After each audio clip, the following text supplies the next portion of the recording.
So what you want to start off with, so getting their thumb into a little bit of flexion. Because if you start out here already, you've got nowhere to protect the tape's not going to be able to pull it back. Okay. Start. So because you want to come, so the tape is going to want to pull down in that direction. So you want to come over the top here first. Okay.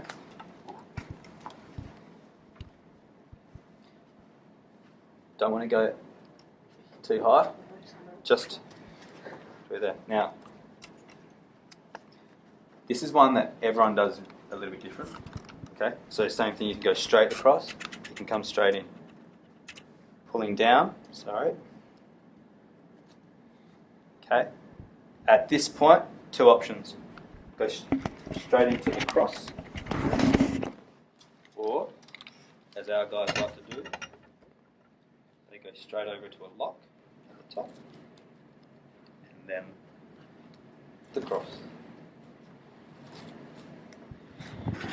I actually didn't used to do this, and I've recently done it, and actually it does feel a lot better, I reckon. So, coming across, back of the wrist, and then you're coming up a little bit further. Now, depends on what joint you're trying to. So, if you're trying to block this main one, you've got to make sure the crossing the tape is reinforcing on that joint.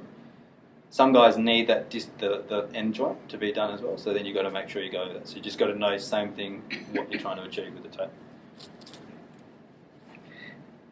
And the key with catching sports, you don't want the palm to be affected at all. You don't want any tape in there because okay, go around again. Now I could have, see how I'm slowly pulling you out, I'm just doing that to show, but I can still keep you in here, because you're going to see in a second that when you try and do that, you're probably going to be able to move. Right? I've blocked too long. And then, lock right off, right at the top.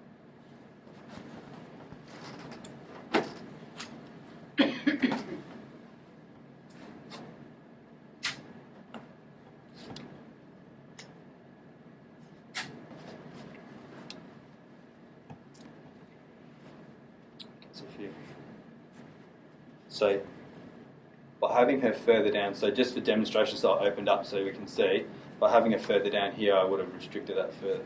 And if it's a person that just needs a little bit of support, they don't dislocate, they haven't got a history of dislocations, history of subluxations, it would be enough. But if you did have a player that did, then you'd be using some of your rigid to provide, I say underneath this, to provide that extra little bit of support. And you do that by basically limiting that, so it's the same movement of coming and pulling that down that way.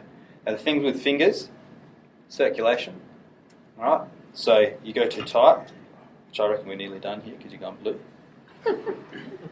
I showed you because that's how you're not to do it. But, so you're just using your rigid underneath, okay? And you can do layers. So you can do this, because it's harder to manipulate, you can do it and just go rip and go again and then weave your way up. Okay? So each their own about that, but you can actually, and you don't have to do the top lock. You just got to make sure these bottom bits go into the wrist so that you can lock off the whole thing when you're doing it with your stretch after.